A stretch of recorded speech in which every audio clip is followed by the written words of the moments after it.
करके और सीता जी का वेश बना करके और पहुंच गए कहाँ? राम जी के पास। जैसे ही राम जी के पास पहुंची तो राम जी ने तुरंत कहा, अरे माता जी आप अकेले अकेले कहाँ घूम रही हो? हमारे पिताजी कहाँ चले गए भगवान शंकर? अब माता जी को बड़ी लज्जा आई कि पहले ही रोका था पर मैं मानी नहीं, अब क्या करूं?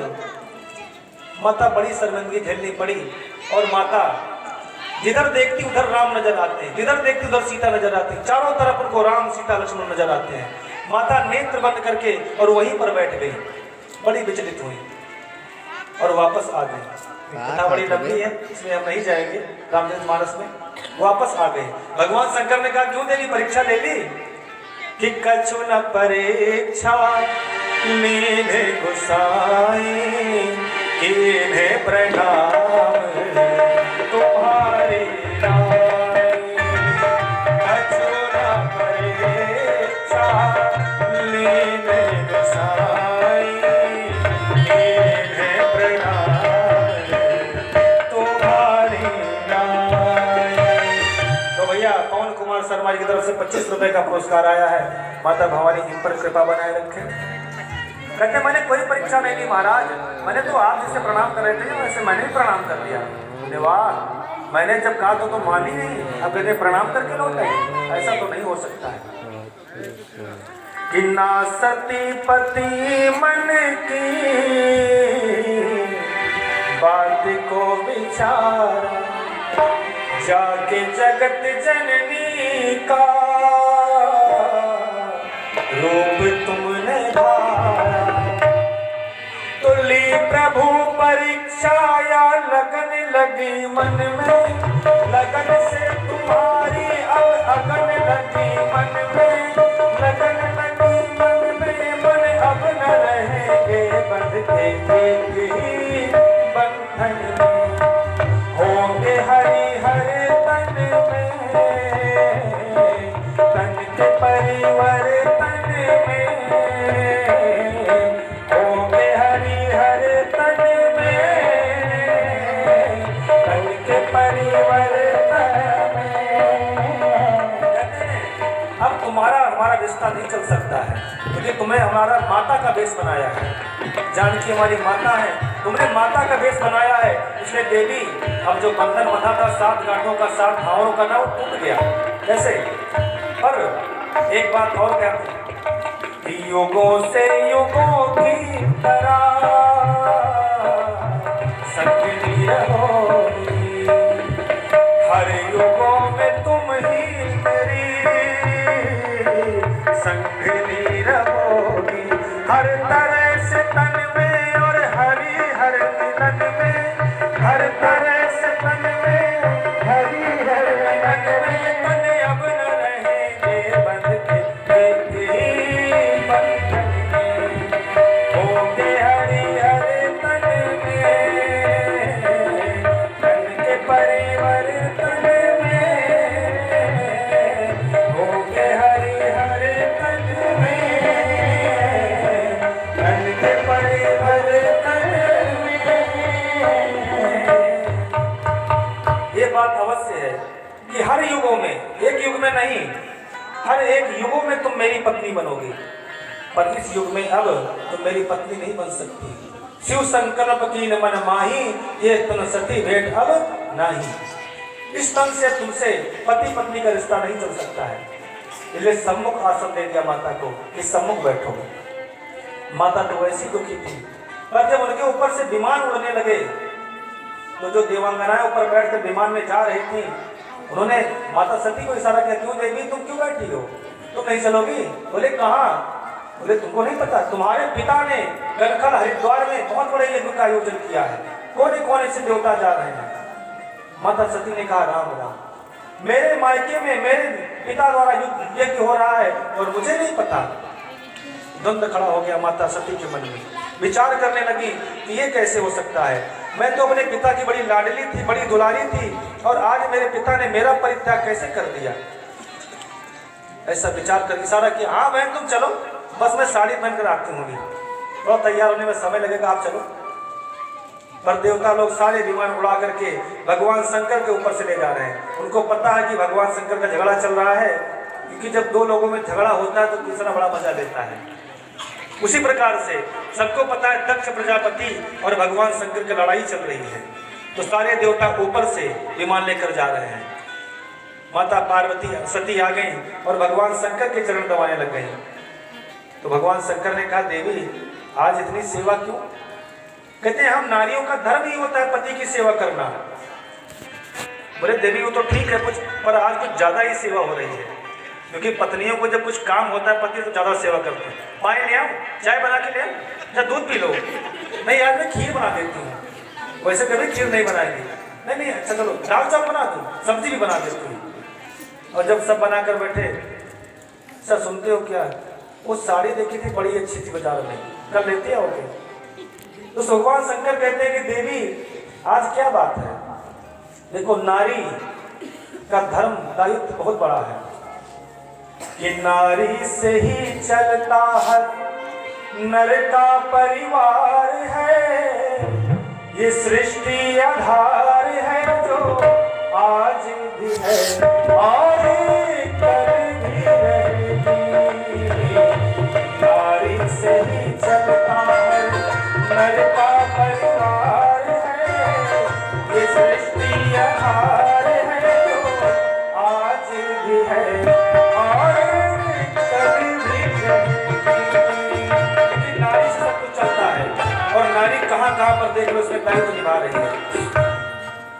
कि सजाती है जो जीवन को उसी से नजर फिरा लेते हैं, गर्भ में कन्या होती तो उसे माँ बाप मिटा देते हैं।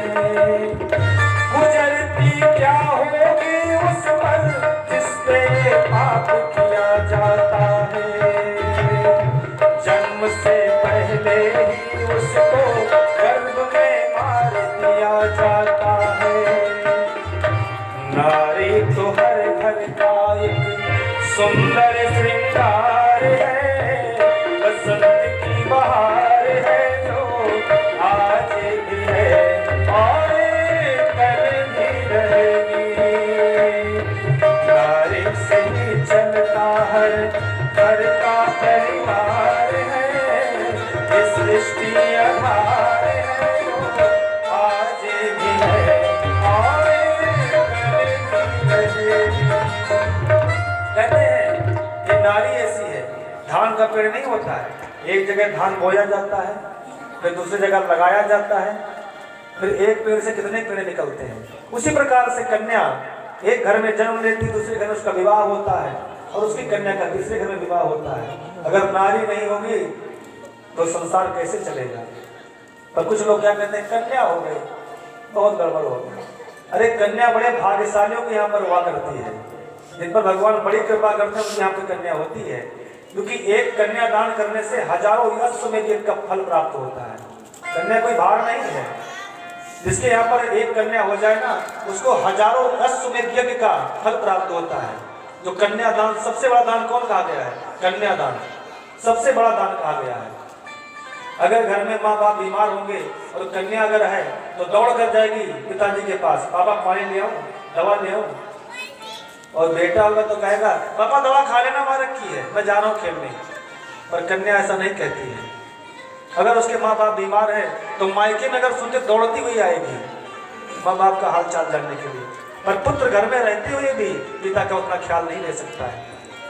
इसलिए कन्या को भार न समझो, ये भार है। चाहे 6 हो चाहे 5 हो, भगवान ने दिया है तो भगवान उनकी व्यवस्था अवश्य करेंगे, क्योंकि जो जन्म लेता है वो जन्म लेते ही अपनी सारी व्यवस्था करके ही आता है। उसी प्रकार से आज माता सती भगवान से जब प्रार्थना करती तो भगवान शंकर कहते हैं देवी वहां पर जाने में किसी प्रकार तुम्हारा कल्याण नहीं है, क्योंकि हमारे कारण से तुमको नहीं बुलाया है। पर माता सती नहीं मानी, भगवान शंकर ने मना कर दिया, समाधि लगाकर बैठ गए।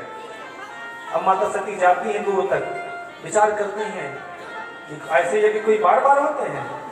कहते नहीं मेरे मायके में तुमने सुना नहीं होगा इतना कुछ होता है, बहुत ज्यादा मेरे मायके में, अपना अपना ज्यादा बोलती है, मेरे मायके में ये होता है।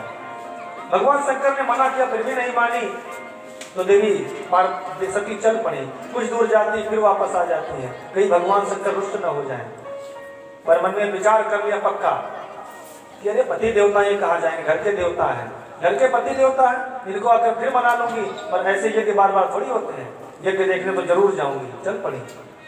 भगवान शंकर ने मन में विचार किया कि हुई है सोए जो राम रचिया था, ओ कर तरक बढ़ावे शाखा। हुई है सोए जो राम रचिया था, ओ कर तरक बढ़ावे शाखा, ओ कर तरक बढ़ावे शाखा। होना वही है जो राम जी ने लिख रखा है, इसलिए बात बढ़ाने से कोई फायदा नहीं। ठीक है देवी जाओ, पर एक बात देवी सुन लो कि आवत ही हर से नहीं नैनन नहीं सने, तुलसी वहां न जाइए जाए कंचन बरसे में। तुमको देखकर हमें आग लग जाए, तुम्हें देखकर उन्हें आग लग जाए, ऐसी जगह पर कदापि न जाओ। तुलसीदास जी कहते हैं चाहे वहां पर सोना क्यों न बरसता हो, पर ऐसी जगह पर कदापि नहीं जाना चाहिए।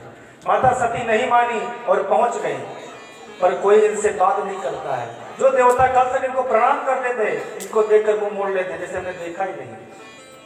किसी ने इनका हाल नहीं पूछा। हाँ, बहनों ने पूछा, अरे सती तुमको मैंने सुना बुलाया नहीं पिताजी ने, भाई बड़ा गलत किया, मुझे तो बड़ा बुरा लगा। और कोई बात नहीं, अपना ही तो घर है, आ जाओ। बहनों ने परिहास किया, हंसी की।